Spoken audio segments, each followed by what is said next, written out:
Nous arrivons donc au 37e cours du Likutei Etzod, conseil de Rabbeinu Emet Ve'emuna, la vérité et la foi. Yesh rachamim shehem rachamim afilu bechokhmot haTorah ve'en lahem emuna. Il y a des sages qui sont appelés des sages de la Torah bien sûr. Il nous dit Rabbeinu, il y a certains sages qui malgré tout n'ont pas la foi. Pourquoi? Parce que, en fait, ils font cela pour un intérêt. Ils veulent être appelés des sages pour leur intérêt personnel. C'est pas du tout pour Hachem, c'est pas du tout les Shem Shamaïm, et donc ils n'ont pas la foi véritable en Hachem. Ils font ça uniquement de leur intérêt personnel. Ve'elo rachamim nikraim ba'alei ratan, et ils sont appelés, comme on pourrait dire, un petit peu des exhibitionnistes, des gens qui ne sont versés que vers l'extérieur, qui n'attendent qu'une seule chose, c'est qu'on les regarde et, bien sûr, qu'on leur fasse du kavod, des honneurs.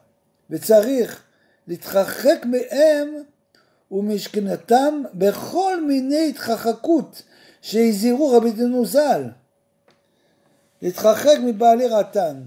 Et de ces gens-là, nous dit Rabbeinu, il faut s'éloigner au maximum d'eux, comme la Torah nous l'enseigne. S'éloigner totalement. Si on voit qu'une personne, qui est un dirigeant spirituel par exemple, qui fait tout pour son kavod, alors on sait que cette personne-là n'a pas d'émouna véritable. Il faut s'écarter de cette personne, nous dit Rabbeinu, totalement. Qui ével piem mazik meod la dame kacher, parce que leur dvar Torah, la manière dont ils parlent, peut véritablement endommager un homme kacher s'il croit ce qu'il entend. Vegam yachol lipol beta'avot niouf chas shalom al yedei ével piem. Et à cause de cette chose, comme on l'a expliqué dans un autre cours, que finalement, celui qui peut faire le plus grand nézek, le plus grand dommage, c'est malheureusement celui qui se dit religieux et qui a dérapé. Celui-là peut faire un nézek, parce qu'il a un shoresh en haut, et cette racine supérieure peut vraiment endommager les autres. Alors que quelqu'un qui n'est pas religieux, mis à part une attaque directe, c'est-à-dire par une action négative, il ne peut rien faire au niveau spirituel. Est-ce que le religieux, malheureusement, peut faire des grands ravages, comme on l'a vu d'ailleurs avec Shavata Izvi, qui a fait à l'époque des très grands ravages dans le Ham Israël. Et donc, c'est de ces gens-là qu'on parle. Il faut savoir que quand on les écoute, la perversion de leur cœur peut rentrer dans notre esprit. Le tavad niouf, c'est-à-dire bien sûr la perversion au niveau du rapport avec les femmes, qui elo arachamim, parce que ces sages-là, entre guillemets, alpirov em noafim, gdolim meod, eux-mêmes sont des trompeurs, des gens qui trompent les autres, et eux-mêmes sont tombés dans, bien sûr, le Tavat Nashim, c'est-à-dire l'attrait pour les femmes. Et malheureusement, c'est une chose qu'ils peuvent transmettre à ceux qui les écoutent.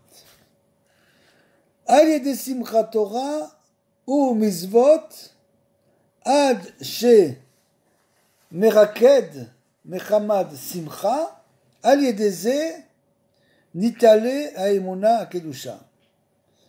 Rabbeinu nous dit que grâce à la simcha de la Torah, quelqu'un qui est content, qui est heureux d'étudier la Torah, il travaille le jour, il n'attend que le moment où il va pouvoir se mettre à étudier.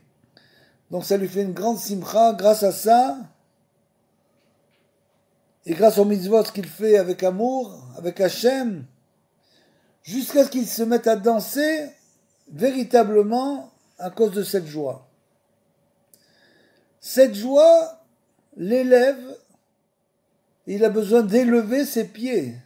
c'est-à-dire c'est une élévation, il va danser de joie. Grâce à ça, l'Yedeze, Nitale, Aemuna, et grâce à ça, le fait qu'il soit toujours en joie, étudier la Torah, c'est pas du tout une punition, au contraire, c'est un chidouche, un renouvellement permanent. Quand une personne étudie la Torah, elle rentre au Beth Midrash ou à la synagogue avec ce qu'elle savait, et quand elle sort, elle va sortir plus riche. Elle va avoir acquis, elle va avoir compris des nouvelles choses dans la Torah. Donc cet instant-là, l'homme se renouvelle, et c'est ça qui le met vraiment en joie, c'est le renouvellement. De la même manière, il faut comprendre que dans le choma, dans la matière, c'est la même chose. De quoi un homme est content? Il est content qu'il achète une nouvelle chose. Il va acheter une nouvelle voiture, alors là, il est fou de joie d'acheter une nouvelle voiture. Pourquoi? Parce que c'est elle est nouvelle. Une fois que la voiture a quelques années, c'est plus la même joie. C'est la même chose pour la Torah. Quand un homme rentre tous les jours au Beth Midrash, tous les jours, il va apprendre des nouvelles choses. Donc c'est ça qui va lui mettre en joie véritable, jusqu'à ce qu'il s'en vienne à danser.